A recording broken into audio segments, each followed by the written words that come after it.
하늘의 은혜와 축복이 가득하시기를 주님의 이름으로 간절히 축원합니다. 오늘 말씀의 제목은 예배가 우리를 거룩하게 합니다 라고 하는 제목으로 하나님 말씀을 같이 함께 나누겠습니다.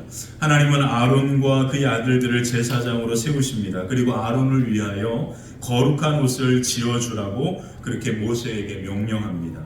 거룩한 옷은 영화롭고 아름답게 하며 그를 거룩하게 하여 제사장 직분을 감당하게 하기 위한 옷입니다. 거룩한 옷을 입고 제사장이 하는 일이 무엇입니까? 바로 하나님 앞에 예배 드리는 것입니다. 그러므로 하나님은 우리가 드리는 예배를 가장 기뻐하십니다. 예배는 세상에서 가장 아름답고 영화롭고 거룩한 것이기 때문입니다. 그러므로 하나님은 오늘도 우리가 하나님 앞에 예배하는 이 예배를 가장 기쁘게 받으시고 영광 받으시는 줄 믿습니다. 오늘 이 놀라운 일을 위하여서 제사장을 위한 위임 예배 그리고 번제단을 거룩하게 성결하는 예배가 출애굽기 29장에 나옵니다. 오늘 본문을 같은 내용으로 다루고 있는 그런 본문이 성경에 있는데 그게 바로 레위기 8장입니다. 레위기 8장에 보면 위임 예배와 거룩하게 구별해야 하는 이 과정을 7일 동안 행하여야 한다라고 그렇게 말씀하십니다. 레위기 8장 33절에 보면 이런 말씀이 나오는데요. 위임식은 1회 동안 행하나니 위임식이 끝나는 날까지 1회 동안은 회막문에 나아가지 말라고 말씀합니다. 왜 7일 동안 회막에서 예배 드려야 할까요? 그 이유가 무엇입니까? 하나님께서 그렇게 예배하라고 말씀하셨기 때문에 그런 겁니다. 그래서 이스라엘 백성들은 7일 동안 회막문에 가까이 가지 못하고 하나님 앞에 거룩한 예배로 나아가야 하는 것을 오늘 성경 레위기는 우리에게 말해주고 있습니다. 그래서 예배는요, 우리의 생각과 방법, 우리의 마음대로 하는 것이 아닙니다. 예배는 하나님께서 이렇게 예배하라고 하신 그 하나님의 말씀을 따라 예배해야 합니다. 그때 우리의 생명이 다시 살아나는 놀라운 은혜가 임하게 되는 겁니다. 그래서 레위기 8장 35절에 보면 그 이유를 하나님이 이렇게 모세를 통하여 설명하는데요. 35절을 같이 한번 읽어볼까요? 함께 읽겠습니다. 너희는 7주야를 회막문에 머물면서 여호와께서 지키라고 하신 것을 지키나 그리하면 사망을 면하리라. 내가 이같이 명령을 받았느니라. 이렇게 예배할 때 너희가 뭐를 면하게 된다고요? 사망을 면하리라. 다른 말로 표현하면 죽지 않게 된다. 이것을 바꾸어 말하겠습니다. 너희가 7일 동안 예배할 때 다시 살게 된다라는 뜻입니다. 하나님의 말씀을 따라 순종하여 예배하는 것은 곧 우리의 생명이 다시 사는 것입니다. 이것이 바로 하나님께서 이 레위기 8장을 통하여 우리에게 말씀하시는 말씀의 핵심입니다. 그러므로 하나님의 말씀을 따라 예배하지 않으면 그것은 곧 우리의 생명이 죽는 것과 같은 것이죠. 그러므로 예배는요, 반드시 내 생각, 내 관점, 내 감정, 내 모습을 따라 예배하면 안 되고요. 반드시 하나님께서 말씀을 통하여 너희는 이렇게 예배하라고 하신 그 말씀을 따라 예배할 때 우리의 생명이 사는 놀라운 은혜가 임하게 될 줄 믿습니다. 그래서 존 칼빈은요, 기독교 강요라고 하는 책에서 자신의 책에서 예배를 단순한 의식이나 행위가 아니라 하나님 앞에 우리의 삶 전체를 드리는 것이다 라고 이야기하면서 우리는 예배 안에서 성령님께서 우리를 거룩하게 빚어가는 생명의 역사가 그 예배 가운데 임하게 된다라고 말하면서 이런 얘기를 했습니다. 교회의 모든 제도는 우리를 경건에 훈련시키며 경건은 곧 우리를 거룩하게 하는 것이다. 그러므로 참된 예배는 우리를 성결로 이끄는 하나님의 훈련이다. 우리는 예배를 통하여 우리의 모습이 하나님의 성령의 빚으시는 은혜 가운데 경건하게 되고요. 그 경건함을 통하여 다시금 우리가 새롭게 사는 생명이 사는 놀라운 은혜가 그 예배를 통하여 임하게 된다라고 칼빈은 말합니다. 그러므로 예배는요, 우리가 드리고 안 드리고 이게 아니고요. 예배는 우리의 생명이 살고 죽는 문제입니다. 그래서 예배는요, 하나의 의식이 아닙니다. 졸업식이 열리면 졸업식을 하는 그런 의식과 같은 게 아니에요. 예배는 내가 살고 죽는 문제입니다. 그렇기 때문에 우리는 이 예배를 통하여 하나님의 그 놀라운 말씀을 따라 우리가 예배하는 순간, 그 믿음을 통하여 우리가 예배하는 순간 하나님의 성령의 은혜가 우리의 심령 가운데 임하게 되고 하나님의 성령이 우리의 마음과 생각을 어루만지시면서 우리의 영혼이 다시금 새로운 생명 가운데 살아나는 놀라운 역사가 임하게 되는 줄 믿습니다. 그래서 예배는요, 단순히 우리가 드리고 안 드리고 이 차원이 아닙니다. 바로 예배는 우리의 영혼이 살고 죽는 문제다라는 것을 오늘 레위기는 출애굽기는 우리에게 말해주고 있습니다. 그러므로 예배를 통해서 우리가 성령의 거룩하신 은혜 가운데 우리의 영혼이 다시 살게 되는 놀라운 역사가 아름답게 임하게 될 줄 믿습니다. 이 놀라운 일을 위하여 하나님은 제사장을 세우셨고 그 제사장의 그 일을 감당하게 하기 위하여 하나님은 거룩한 옷을 지어주어라 그렇게 말씀하고 있습니다. 그리고 출애굽기 29장 1절 같이 한번 읽어볼까요? 1절입니다. 함께 읽겠습니다. 내가 그들에게 날 섬길 제사장 직분을 위임하여 그들을 거룩하게 하리니 곧 어린 수소와 나와 흠없는 순한 그들을 하고. 자, 그들을 뭐 한다고요? 거룩하게 한다. 뭐가요? 예배가. 예배가 그들을 거룩하게 할 것이다. 그리고 그들의 그 거룩한 사명을 감당하는 그 놀라운 일들이 이제 시작이 될 것이다. 그러므로 우리를 거룩하게 하는 것은 무엇입니까? 예배입니다. 우리가 깨끗하고 정결하게 살아서 거룩한 게 아니고요. 예배가 우리를 거룩하게 하는 거예요. 그래서 예배는요, 우리의 살고 죽는 문제가 이 예배 안에 있다는 것을 우리는 다시금 기억해야 합니다.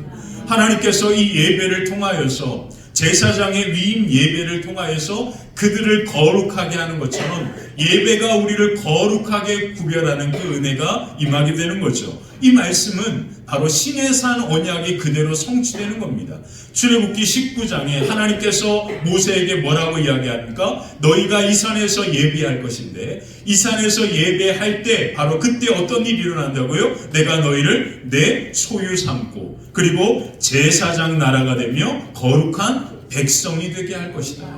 예배가 우리를 그렇게 만드는 겁니다.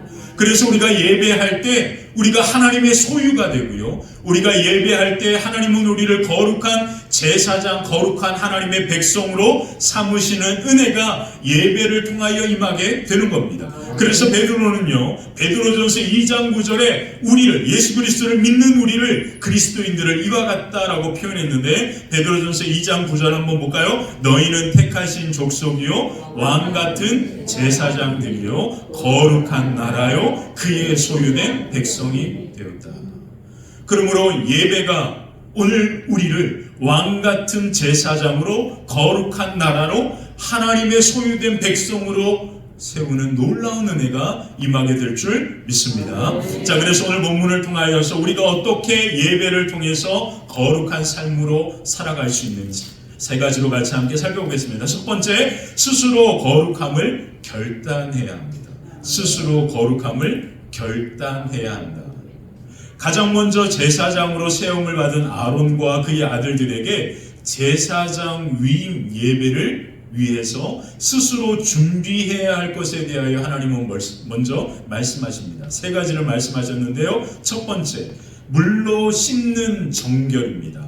4절을 보면 너는 아론과 그의 아들들을 회막문으로 데려다가 뭐 하라고요? 물로 씻기라고 그렇게 말씀합니다. 물로 씻는다라고 하는 이 예식은 우리가 잘 아는 것처럼 세례 예식의 전형입니다.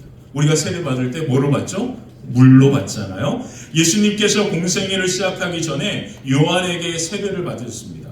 우리만 세례를 받는 게 아니라 예수님도 세례를 받으셨습니다.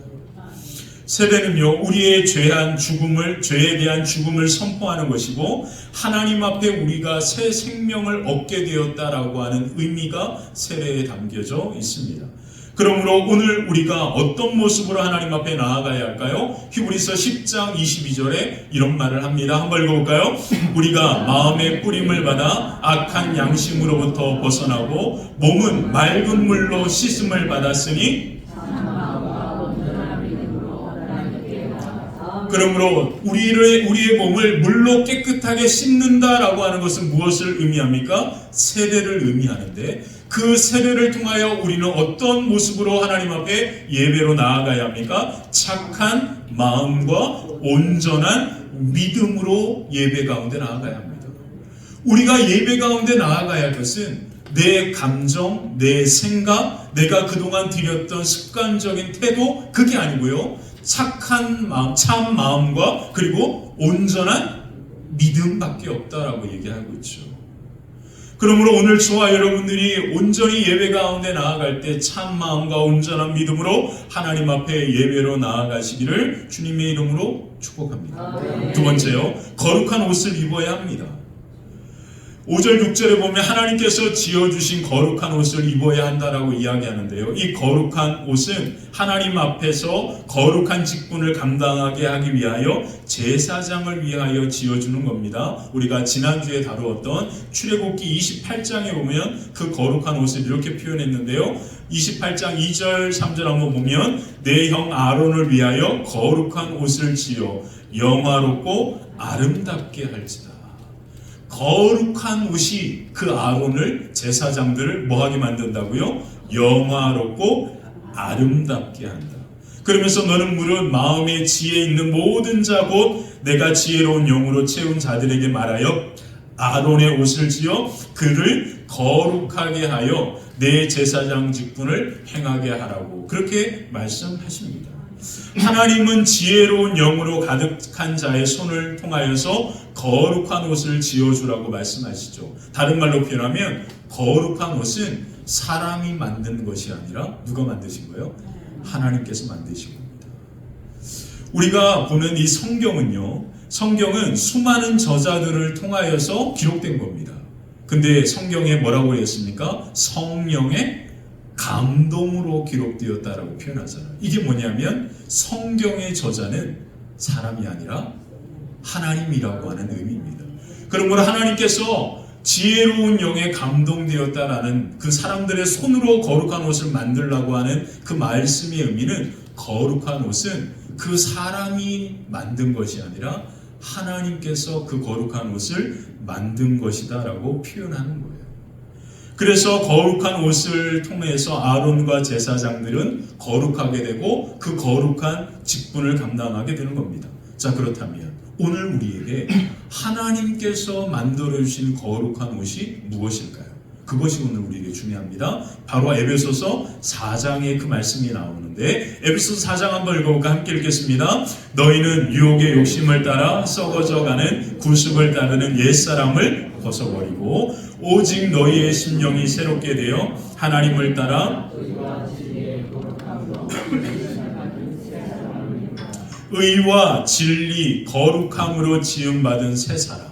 그 거룩한 옷이 무엇입니까? 갈라디아서 3장 27절 누구든지 그리스도와 합하기 위하여 세례를 받는 자는 그리스도로 옷 입었느니라.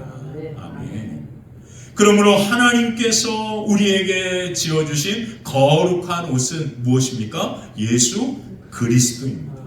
예수 그리스도로 옷 입는 것, 그것이 바로 거룩한 옷을 입는 겁니다. 그 거룩한 옷이 우리를 영화롭게 하고 아름답게 하는 거예요. 그 새 옷이 우리를 덮을 때야 비로소 우리의 죄악된 모습이 감추어지게 되고요. 그리고 하나님 앞에 우리가 담대히 서게 되는 겁니다. 그래서 예배는 오직 예수 그리스도만이 남아야 하는 거죠.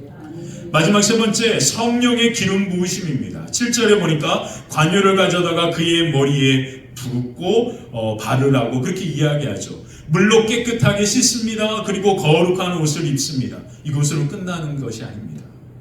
그들에게 뭐를 부으라고요? 기름을 부으라. 그렇게 말씀하십니다. 이 기름이 무엇을 의미할까요? 바로 성령의 기름 부으심을 의미합니다. 성령의 충만한 은혜가 임할 때야 비로소 우리가 거룩하게 되고 그 거룩함을 통하여 하나님 앞에 거룩한 예배의 걸음으로 나아가게 되는 겁니다. 제가 여러분들에게 이렇게 말씀을 전합니다. 사실 설교를 준비하는 것은 제가 일일이 다 책을 보고 일일이 준비하잖아요. 근데 가장 마지막 이것이 가장 중요합니다. 아무리 하나님의 은혜와 영광 가운데 내가 준비를 해도 하나님의 성령의 기름 부으심이 없으면 사실 아무 의미가 없거든요. 여러분들이 저를 위하여 기도하실 때마다 무엇을 기도해 주셔야 되냐면 성령의 기름 부으심이 임하게 해 주십시오 라고 그렇게 기도해 주시면 좋겠습니다. 그 성령의 기름 부으심이 머리에도 임하고 그리고 눈에도 그리고 귀에도 가장 중요한 것은 말을 하고 있는 입에도 성령의 기름 부으심이 임할 때야 비로소 이 모든 것들이 거룩하게 되어 거룩한 그 예배를 섬기는 일을 감당하게 되는 거죠. 그래서 예수님께서도 마태복음 3장에 보면 세례를 받고 물에서 올라오실 때 어떻게 되었습니까? 하늘이 열리고 성령이 비둘기같이 그 위에 내렸다라고. 다른 말로 표현하면 예수님의 사역의 시작도 성령의 기름 부으심으로부터 시작되었다라고 그렇게 성경은 말합니다. 그러므로 예배는요, 참 마음과 온전한 믿음으로 예수 그리스도로 옷 입고 성령의 기름 부으심으로 우리가 거룩하게 되어 하나님 앞에 나아갈 때 우리의 생명이 다시 사는 놀라운 은혜와 은총이 저와 여러분들 가운데 아름답게 임하게 될 줄 믿습니다. 성령의 기름 부으심은요, 저에게만 임하면 안 됩니다. 여러분들에게도 그 성령의 기름 부으심이 임해야 합니다. 기름 부으심이 임할 때 우리의 마음이 부드러운 마음이 되는 거예요. 그때 우리의 마음이 참 마음과 온전한 믿음이 되는 겁니다. 성령의 기름 부으심이 임해야 내 생각과 내 잘못된 마음과 생각들이 다 쓸려 내려가는 거예요. 씻겨 내려가는 겁니다. 그러면서 귀로 하나님의 말씀이 들려오게 되고 그 말씀이 내 가슴에 새겨지게 되는 겁니다. 그러므로 성령의 기름 부으심은 저와 여러분들 모두에게 임해야 할 줄 믿습니다. 자, 두 번째, 예배를 통해 거룩하게 됩니다. 예배를 통해 거룩하게 된다. 위임 예배를 7일 동안 진행하면서요. 자, 예배는요, 이틀 동안 이와 같은 예배로 드려졌는데 수소 한 마리와 흠없는 순양 두 마리와 무교병 한 광주리를 가지고 하나님 앞에 예배로 번제로 드리게 했습니다. 3절에 보니까요, 그것들을 한 광주리에 담아 그것을 광주리에 담은 채 그 송아지와 두 양과 함께 가져오라고 그렇게 이야기합니다. 예배의 형식은 총 3가지의 예배로 드려지게 되는데 그 3가지가 뭐냐면 소제와 화제와 요제입니다. 자, 이 3가지의 예배의 형태로 드려지게 됩니다. 제사장들을 거룩하게 하는 예배, 그 예배가 바로 오늘 우리를 거룩하게 하는 예배의 모습과도 같은데요. 3가지의 그 의미가 무엇인지 한 번씩 하나씩 살펴보겠습니다. 자, 첫 번째, 예수 그리스도의 십자가의 속죄 예배입니다. 예수 그리스도의 십자가의 속죄 예배. 가장 먼저 제사장을 거룩하게 하는 예배는 속죄제였습니다. 아론과 그의 아들들이 이스라엘을 대표하는 제사장이라고 해도 그들 또한 스스로 하나님 앞에 쓸 수 없는 죄인이기 때문에 하나님은 그들의 죄를 위하여 속죄제를 먼저 드리라고 그렇게 말씀합니다. 그러므로 아론은 송아지의 머리에 안수하고 자신의 모든 죄를 대신하여 그 번제물을 하나님 앞에 태워서 번제물로 드립니다. 10절 한번 볼까요? 10절 그 예배의 형태가 이렇게 나옵니다. 한번 볼게요.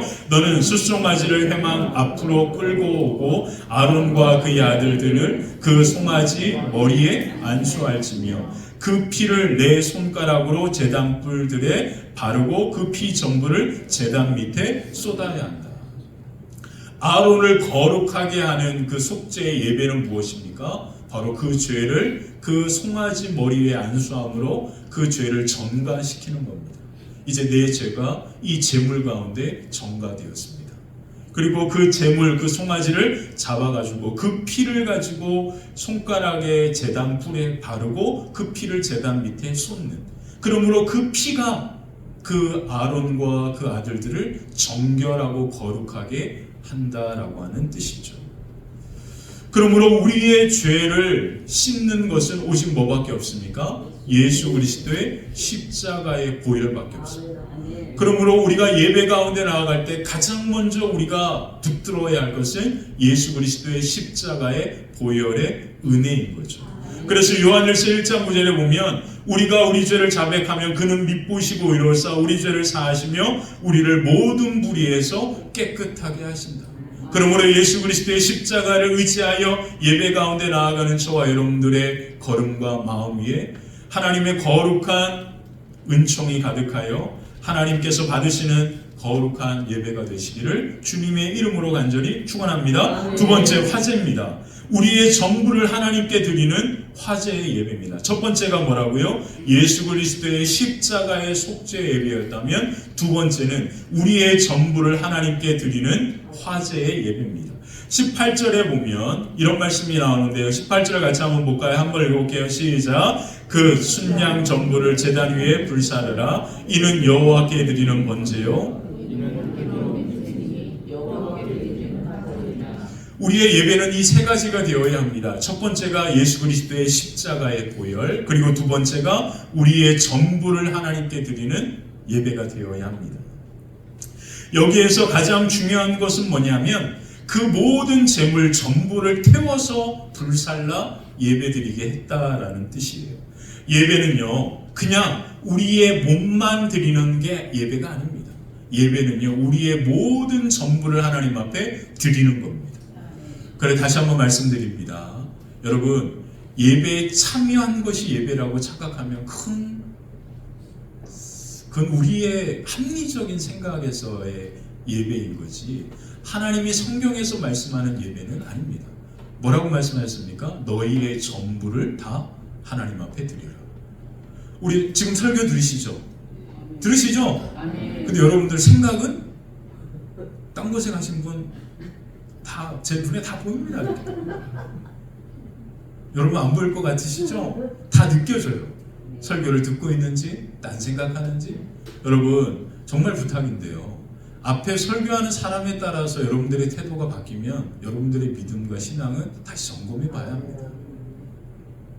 예배는요, 우리의 모든 것을 그냥 하나님 앞에 온전히 드리는 예배가 돼요. 그러니까 앞에서 말씀을 전하는 사람이 누구냐에 따라서 이렇게 하는 건 중요하지 않습니다. 저도 마찬가지죠. 제가 광림교회에서 이제 목회를 배우면서 제가 가장 이렇게 깊이 마음에 새겼던 태도가 뭐였냐면, 그 할아버지 이제 소천하셨는데 김선도 감독님께서 새벽 예배마다 2부 6시 예배 나오세요. 근데 그 2부 새벽 예배는 이제 부목사들이 이제 일주일씩 돌아가면서 이렇게 설교를 하는 예배거든요. 근데 그 예배당이 이제 한 500석 정도 되는 이제 긴 이제 예배당처럼 되어 있는데, 그 어르신이 6시 예배 시간 6시인데 항상 30분 전에 가장 앞자리에 앉아, 여기 이제 담임사가 앉아 이 자리에 앉아서 기도하고 계십니다. 그러면 이제 그 정확하게 이제 입구를 딱 들어가면 바로 이제 그렇게 할아버지 흰머리에 할아버지가 앉아서, 또 신체도 그렇게 크지 않으시니까 이렇게 정확하게 이렇게 볼 수 있는데, 근데 제가 늘 기억하는 건 뭐냐면, 그 어르신은 모든 설교를 다 자기 이제 이렇게 수첩이 있으세요. 이렇게 양복에 넣는 수첩. 그 수첩에 몇 개의 노트가 있거든요. 그 노트가 있는데 항상 그것을 이제 피십니다. 그리고 딱 이렇게 우리 성가대처럼 이렇게 앞으로 이렇게 하는 것처럼 딱 이렇게, 그리고 그 눈은 설교하는 목사를 딱 쳐다보는. 그 앞에서 목사는 부목사들이 얼마나 떨리겠어요. 이렇게 바로 여기인데 바로 여기서 이렇게 딱 이렇게 하고 이제 한 손에는 펜을 딱 들고 딱 이제 기다리시는 거예요. 설교 시간. 그래가지고 이제 설교를 이제 듣는 겁니다. 근데 부목사들 가운데 그런 말들이 있어요. 뭐를 얘기해 주면, 2부 예배 때 감독님이 계속 고개를 들고 있으면 네 설교가 엉망인 거야. 이 얘기를 해줬어요. 그래서 어쨌든 감독님의 고개가 자꾸 밑으로 내려가서 뭔가 막 쓰게 해야 돼요. 그러지 않으면 지금 그 설교는 감독님이 듣기에는 지금 뭔가 설교가 산으로 가고 있는 설교라는 이제 그거를 코치해 주거든요. 그래가지고 이제 2부 설교만 되면 잠을 못 잡니다, 부목사들이. 그 기억이 있어요. 근데 너무나 놀라운 것은, 부목사들이 한 30명 되는 부목사들이 그렇게 로테이션으로 돌아가는데 한 번도 그렇게 안 한 적이 없으세요. 모든 예배에. 제가 그게 너무 큰 인상을 받았어요. 그러면서 오늘 말씀 보니까 예배는 하나님 앞에 우리의 온전한 모든 것들을 다 드리는 건데, 우리는 자꾸 앞에서 설교하는 분이 누군지, 그리고 뭐 찬양이 어떤 건지, 이런 정말 우리가 관심 갖지 않아도 될 것에 마음과 생각을 빼앗겨가지고 온전히 우리의 몸과 마음을 하나님 앞에 드리는 예배를 드리지 못하는 경우가 많거든요. 여러분, 교회가, 우리 화평교회가 이와 같은 교회 공동체로 함께 예배 드리는데 제가 너무나 감사한 것은 우리 화평교회는 너무 예배 드리는 것을 전심으로 드리는 것 같다라는 그런 마음을 많이 받습니다. 근데 이 모습과 태도가 조금도 변함이 없었으면 좋겠어요. 예배는 온전히 우리의 마음과 몸을 하나님 앞에 불살라 드리는 거룩한 예배가 되었으면 정말 좋겠습니다. 자, 그리고 세 번째, 하나님 앞에 온전한 헌신의 요제입니다. 온전한 헌신의 요제라. 24절에 보니까 그 전부를 아론의 손과 그 아들들의 손에 주어 그것을 흔들어서 여호와 앞에 요제로 삼으라, 그렇게 말하고 있습니다. 세 번째가 뭐예요? 온전한 헌신이다. 첫 번째가 예수 그리스도의 십자가, 그리고 우리의 몸과 마음 전부를 하나님 앞에 드리는 것, 그리고 세 번째가 뭐예요? 온전한 헌신의 예배가 되어야 한다라는 겁니다. 온전한 헌신의 예배가 뭡니까? 예배는요, 앞에서 설교하는 목사만이 드리는 게 아니고요, 여러분들은 성도로서 그 설교를, 말씀을 잘 듣는 모습으로 헌신하는 겁니다. 그렇죠? 예배 설교가, 여러분, 목사님이 앞에서 설교할 때 가장 힘이 나는 때가 언제냐면 아멘을 잘할 때. 그렇죠? 근데 그 아멘도 정말로 정확하게 아멘을 해야 돼요. 근데 좀 아멘 하지 않아도 될 때 아멘 할까, 이런 이제 현상들이 나타나니까 여기 좀 문제겠지만, 이게 뭐냐면 이제 뭔가 집중하고 있다, 뭔가 말씀을 귀 기울여 듣고 있다, 이런 뜻이잖아요. 여러분들은 지금 말씀을 귀 기울여 듣는 것으로 헌신하는 겁니다. 저는 말씀을 전하는 것으로 헌신한다면, 여러분들은 말씀을 귀 기울여 듣는 것이 여러분들의 헌신인 거죠. 이것이 바로 요제입니다. 그래서 예배는요, 이 세 가지가 같이 함께 어우러지는 예배가 우리를 거룩하게 하는 거예요. 예수 그리스도의 십자가를 붙들고, 그리고 우리의 몸과 마음을 온전히 하나님 앞에 드리고, 그리고 온전한 헌신이 있는 예배가 우리를 거룩하게 하는 예배인 겁니다. 그래서 리차드 보스턴은 영적 성장의 기쁨이라고 하는 책에서 무엇을 이야기했냐면, 예배를 통하여 우리의 일상이 거룩해지고 예배가 우리의 삶 전체를 거룩하게 만든다라고 했습니다. 이렇게 온전히 헌신하며 하나님 앞에 예배로 나아갈 때 그 예배가 우리를 거룩하게 만들어가는 겁니다. 이해가 되시죠? 내가 내 삶을 거룩하게 하는 게 아니라 우리가 이렇게 예배하는 그 예배가 하나님의 성령께서 우리를 거룩하게 만드시는 거예요. 그래서 우리의 삶이 거룩해지고 우리의 인생과 삶 전체가 거룩해지는 놀라운 역사가 임하게 될 줄 믿습니다. 여러분, 유퀴즈 혹시 보시나요? 유퀴즈에 예일대 심리학 석좌 교수 한 분이 나오시는 안우경이라고 하는 교수님이 나오셨는데, 여러분 꼭 이분이 하신 그 프로를 꼭 한번 보셨으면 좋겠어요. 사람들의 사고의 심리의 그 이야기들을 잠깐 짧게 풀었는데 너무나 현대인들에게, 우리에게 중요한 겁니다. 이분이 안우경이라고 하는 교수님인데요, 일리노이 대학에서 박사학위를 마치고 그리고 예일대에서 강의를 시작하게 되었고, 이분에 대해서 이제 쭉 관심이 있어서 찾아보니까 이분 남편이 예일대 또 학장으로 계시더라고요. 그 딸이 또 예일대 학생으로 있고 예일대 가족이더라고요. 유해군이라고 하는 곳에 가면 바로 그 예일대라고 하는 학교가 있는데, 이 학교는 너무나 우리가 익히 잘 알겠지만 하버드, 예일, 이 두 개의 학교는 오랜 전통을 갖고 있는 기독교 명문이잖아요. 이분이 이제 강의하는 게 뭐냐면 심리학 강의를 합니다.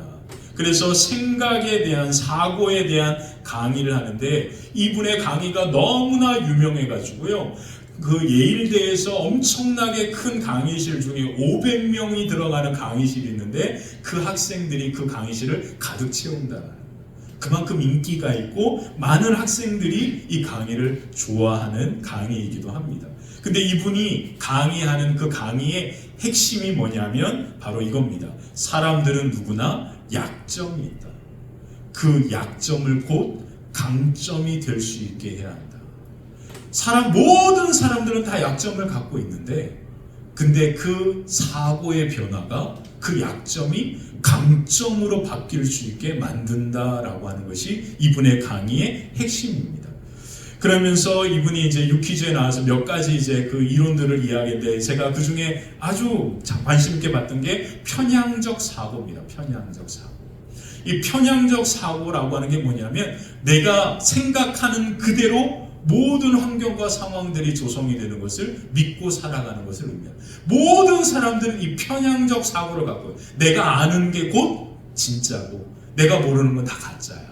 그리고 내가 아는 게 맞는 거고 내가 모르는 거 다 잘못된 거야. 내가 지지하는 정당이 맞는 거고 내가 지지하는 정당은 잘못된 거야. 그렇게 이제 이와 같은 편향적 사고가 이와 같은 분위기와 환경을 만들어요. 근데 현대인들에게 이게 너무나 중요한 게 뭐냐면 우리는 바로 이 알고리즘이라고 하는 체계 속에 살아가잖아요. 그러니까 현대인들은요 매일같이 일주일 내내 편향적 사고 가운데 살아간다라는 거예요. 그래서 이 편향적 사고 가운데 살아가기 때문에 우리의 삶의 변화나 이와 같은 일들을 기대할 수가 없다라고 표현한다 말하더라고요. 그러면서 너무나 중요한 것은 이 편향적 사고를 깨는 게 중요한 거예요. 그래서 내가 좋아하고 내가 하는 그 모든 것들을 반대로 한번 해보는 그런 얘기들을 하더라고요. 근데 여러분 우리 그리스도인들도 이와 같은 상황들이 있는 거 아십니까? 일주일 내내 세상 속에서 편향적 사고 가운데 살아갑니다. 근데 어느 순간 이게 깨져요. 그때가 언제인지 아십니까? 예배입니다. 예배. 우리의 삶은 내가 원하고 내가 좋아하는 대로 일주일 내내 그렇게 살잖아요. 근데 교회에 딱 오면 예배만큼은 내가 원하는 대로 안 되잖아요. 오늘은 좀 자고 싶은데 자면 목사님이 가까이 다 쳐다보니까 괜히 또 한마디 들을 것 같으니까 잘 수도 없고 그냥 몸이 막 건질건질 하잖아요. 그리고 뭔가 내가 아는 거를 내가 생각하는 걸 얘기하고 싶은데 예배 시간 설교 때 누가 얘기하시나요? 그냥 듣기만 하잖아요. 이 예배라고 하는 이것이 이분의 이론을 가지고 보면 편향적 사고를 완전히 깨는 시간이에요. 편향적 사고가 깨어져야 우리의 약함이 강점으로 변화되는데 그대로잖아요. 이 이론이, 이 심리학적인 이론이 그대로 우리 예배 가운데 적용되는 겁니다. 일주일 동안 편향적 사고 가운데 우리의 마음대로 우리의 삶을 살아왔다가 예배에 참여하는 순간 이 모든 것들이 다 깨지는 거예요. 그리고 우리의 약점과 우리의 연약함들이 드디어 뭐로 바뀌는 거예요? 강점으로 변화되어지고 우리의 생명이 다시금 성령의 능력 가운데 살아나는 역사가 이 예배를 통하여 임하게 되는 겁니다.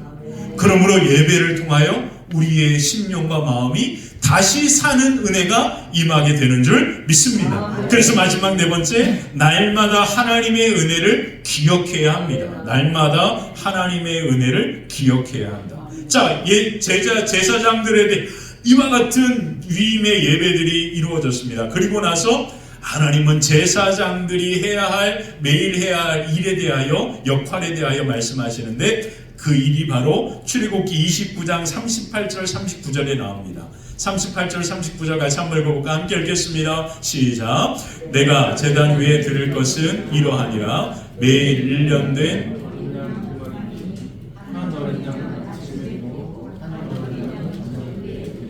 제사장이 해야 될 역할이 뭡니까? 아침 저녁으로 하나님 앞에 뭐 하는 거예요? 예배 드리는 겁니다. 제사장들이 해야 할 것은 예배입니다. 여러분, 베드로가 뭐라고 했습니까? 우리는 거룩한 왕 같은 제사장이라고. 그럼 여러분들이 해야 될 건 뭐예요? 아침 저녁을 하나님 앞에 예배해야 하는 겁니다. 아침 저녁으로 하나님 앞에 예배해야 한다. 이 말이 다른 말로 표현하면 뭔지 아십니까? 날마다 하나님의 은혜를 기억하는 겁니다. 날마다 하나님의 은혜를 기억하는 것이 예배거든요. 그러므로 날마다 우리가 해야 할 것은 하나님의 은혜를 날마다 기억해내는 겁니다. 그리고 그 예배를 통하여 다시금 우리가 사는 놀라운 생명의 역사가 저와 여러분들의 걸음과 심령 위에 아름답게 임하게 될 줄 믿습니다. 사랑하는 성도 여러분, 140년 전에 이 유명한 예일대학교를 나온 한 젊은 의사가 한국에 왔습니다. 그가 누군지 아십니까? 윌리엄 스크랜턴입니다. 우리는 그의 어머니 메리 스크랜턴은 기억해요. 왜 그러냐면 그 메리 스크랜턴이 이화 여고와 이화 여대를 만들고 세웠으니까 기억하는데, 윌리엄 스크랜턴이라고 하는 이 말은 사실 낯설기도 하고, 저도 감리교 목사지만 그 이름이 사실 사람들의 입에 이렇게 많이, 아펜젤러 언더우드는 얘기를 많이 해도 이 윌리엄 스크랜턴에 대한 이야기는 많이 하지 않거든요. 근데 이제 이 예일대 이 교수님에 대한 이야기를 듣고 제가 이제 그 예일대를 나온 선교사에 대한 거를 이제 검색하다가 저는 이제 메리 스크랜턴이 예일대를 나온 줄 알았는데, 근데 그 아들이 이 예일대를 나왔고 그리고 의사가 되었더라고요. 이 아들과 이 어머니가 바로 이 유해분이라고 하는 첫 번째 퍼스트 감리교에서 집회를 할 때 로버트 맥클렌이라고 하는 아시아 감리교 선교를 총책을 담당하는 사람이 바로 그 교회에 와서 예배를 드리는 그날이었습니다. 그날 이 두 모자가 그 예배에 참여한 거예요. 그 예배에 참여했다가 이 맥클렌이 아시아를 품고 함께 그 아시아를 도와달라고 기도해달라고 그렇게 요청했을 때 그 말씀에 이 어머니와 아들이 깊은 감동을 받습니다. 그리고 집에 돌아가서 이 어머니가 아들에게 이야기합니다. 우리 한국으로 가자. 조선으로 가자. 그렇게 해서 이 조선에 아펜젤러와 그리고 언더우드가 이 조선에 올 때 바로 그 배에 그의 어머니가 같이 함께 타고 이 제물포항에 오신 거거든요. 그래서 윌리엄이 같이 일본에 도착해서 그 이제 의료 선교에 대한 부분들을 이제 준비하고 그 했던 그러한 부분들을 알 수 있습니다.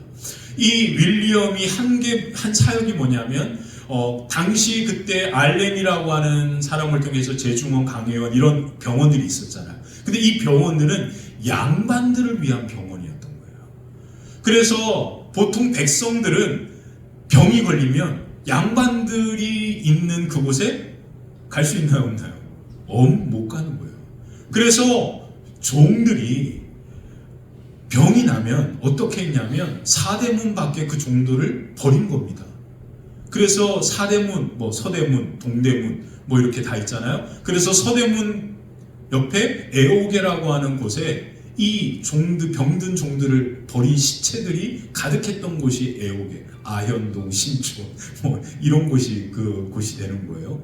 그리고 이제 서대문 쪽에도 동대문 그쪽에 이제 백정들이 사는 그곳이 이제 종들을 버렸던, 아픈 종들을 버렸던 그 지역이기도 하고, 그때는 140년 전만 해도 그냥 작은 알약 하나 먹을 수 있는 그런 환경이 아니었기 때문에 장티푸스나 콜레라 이런 것들이 걸리면 바로 그냥 죽는 시기였잖아요. 그래서 이 윌리엄 스크랜턴이 장티푸스가 2번 걸렸을 때 하나님 앞에 뭐라고 기도했냐면, 장티푸스를 낫게 해주시면 내가 하나님의 영광을 위하여 살겠습니다라고 그렇게 다짐한 거예요. 그리고 그 맥클렌이 인도하는 그 예배에 참여했고, 그리고 참여한 다음에 돌아가는데 집에서 그 병이 낫게 된 겁니다.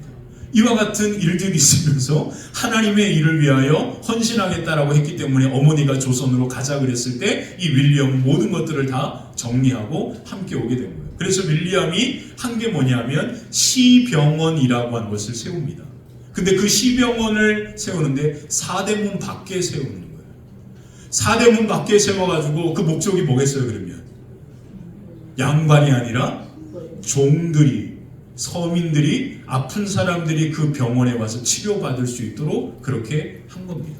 그래서 어머니와 그 아들이 바로 그 집에서 병원을 시작하고 그 집에서 학교를 시작했는데, 그 학교가 바로 이화여대가 되고 이화고등학교가 되는 겁니다. 왜 그래요? 그 종들의 자녀들이 그곳에 와서 함께 와서 엄마 아빠는 치료를 받고, 그리고 아이들은 그곳에서 말을 배우는 그렇게 교회와 학교와 병원이 함께 세워져 간 그러한 거죠. 그래서 시병원을 세워서 그 정동에 있던 그 시병원이 너무나 잘 되니까 바로 남대문 시장 입구에다가도 그 병원을 세우고요. 그렇게 해서 그곳이 지금은 이제 상동교회라고 하는 교회가 세워지게 됩니다. 이와 같은 일들을 감당한 거예요. 여러분, 왜 윌리엄 스크랜턴이 이와 같은 일을 할 수 있었을까요? 그 이유가 뭔지 아십니까? 그 이유는 이 선교사님은 유일하게 한국말을 할 줄 알았기 때문입니다. 야, 아니 어떻게 한국말을 하지? 너무 궁금했어요. 궁금해서 찾아보니까 이 어머니와 이 아들이 같이 함께 요코하마로 통해 가지고 일본에 왔을 때 일본에서 해안교회라고 하는 곳을 나갑니다. 이 해안교회 예배 모임이 있다라는 소식을 듣고 그 교회에 참여하게 된 거예요. 예배에 참여한 겁니다. 예배에 참여했는데 거기에서 역사적인 만남을 갖습니다. 그 만남이 뭐냐면 이수정이라고 하는 한 사람을 만나요. 이분이 바로 누구냐면 한글로 성경을 번역한 사람입니다. 그래서 이 이수정에게 이 어머니와 아들은 영어를 가르쳐주고 이 이수정은 이 윌리엄 스크랜턴에게 엄마에게 한글을 가르쳐주게 된 거예요. 서로 같이 함께 아침 저녁으로 아침 점심으로 같이 함께 오로 그와 같은 일들이 이루어진 겁니다. 그렇게 해서 조선으로 간다는 얘기를 듣고 같이 함께 조선에 대한 이야기를 함께 나누면서 바로 최초의 한글 번역책인 쪽복음인 마가복음을 번역한 것을 이수정이 이 윌리엄에게 스크랜턴에게 준 거예요. 그래서 윌리엄 스크랜턴은 성경 한글로 번역된 성경을 가지고 조선에 온 선교사입니다. 당시 조선에는 그와 같은 성경들이 없었거든요. 그래서 이 윌리엄 스크랜턴이 바로 한국에 와서 매일같이 중얼중얼거리면서 한글을 공부한 그 책이 바로 마가복음을 가지고 공부한 겁니다. 그렇게 해서 한글을 익히고 그 한글을 익히니까 이 선민들과 서민들의 언어가 한글이었잖아요. 여인들의 언어가. 그러니까 그들과 대화가 되고 그들과 함께 그들의 아픔을 들을 수 있게 되고 그렇게 그 일들을 감당하게 된 거죠. 자, 여러분, 이수정과 윌리엄 스크랜턴이 만나게 됐던 자리가 어디입니까? 예배입니다. 예배. 윌리엄 스크랜턴과 이수정이 이 역사적인 놀라운 만남이 이루어졌던 자리는 예배였습니다. 이 예배에서 조선이 살게 된 겁니다. 이 예배를 통하여 콜레라나 이질 그렇게 장티푸스로 죽어갔던 수많은 사람들이 생명을 얻게 된 겁니다. 그래서 예배는 살고 죽는 문제입니다. 우리가 하나님 앞에 예배할 때 우리의 영혼과 심령이 살 뿐만 아니라 우리 가정이 살고 우리 화평교회가 살고 우리 자녀들이 살고 우리 기업이 사는 그런 놀라운 은혜가 임하게 되는 겁니다. 한 나라의 기독교 역사가 예배의 자리에서부터 그 만남이 이루어졌다. 우리의 인생의 모든 삶도 이 예배를 통하여 이루어지는 겁니다. 사랑하는 성도 여러분, 여러분들의 삶이 팍팍하십니까? 여러분들의 삶이 재정적으로 어려움이 있고 여러분들의 삶이 뭔가 막혀있고 문제가 생기면 여러분들이 가장 먼저 회복할 건 예배밖에 없습니다. 예배만이 우리를 살리는 겁니다. 그 예배에 와서 그 예배를 통하여 우리의 심령이 온전히 하나님 앞에 드려질 때 하나님의 성령께서 우리 가운데 우리의 영혼을 살리고 우리의 마음을 살리고 우리의 연약한 육체를 다시 살게 하시는 놀라운 역사가 이 예배를 통하여 이루어지게 되는 줄 믿습니다. 그래서 갈라디아서 2장 20절에 이런 말씀이 있습니다. 내가 그리스도와 함께 십자가에 못 박혔나니 그런즉 이제는 내가 사는 것이 아니요 오직 내 안에 그리스도께서 사는 것이다. 우리가 예배를 드리면 그때부터 어떤 일이 일어나냐면 내 안에 누가 사시는 거예요? 예수께서 사시는 역사가 임하게 되는 겁니다. 그리고 그것으로 끝나는 게 아니에요. 예수님은 여기 있고 우리가 집으로 돌아가는 게 아니라 우리 안에 사시는 예수께서 우리와 함께 임마누엘로 세상 끝날까지 함께 하시는 놀라운 역사가 우리와의 걸음걸음마다 우리가 걸어가는 곳마다 우리의 가정 가운데 우리의 직장 가운데 우리가 걷는 그 모든 걸음 위에 임마누엘의 주님이 함께 하시는 놀라운 은혜가 아름답게 임하게 되는 줄 믿습니다. 이 믿음으로 우리는 예배하는 것이고 이 믿음으로 예수 그리스도와 함께 우리의 삶과 가정을 향하여 임마누엘의 영광이 주님과 함께 나아가는 놀라운 은혜와 은총이 여러분들의 걸음마다 가득하여 여러분들의 걸음이 닿는 곳마다 생명이 사는 놀라운 역사가 가득하게 되시기를 주님의 이름으로 간절히 축원합니다. 우리 같이 함께 찬송 445장 함께 찬송하면서 우리 헌금하도록 하겠습니다.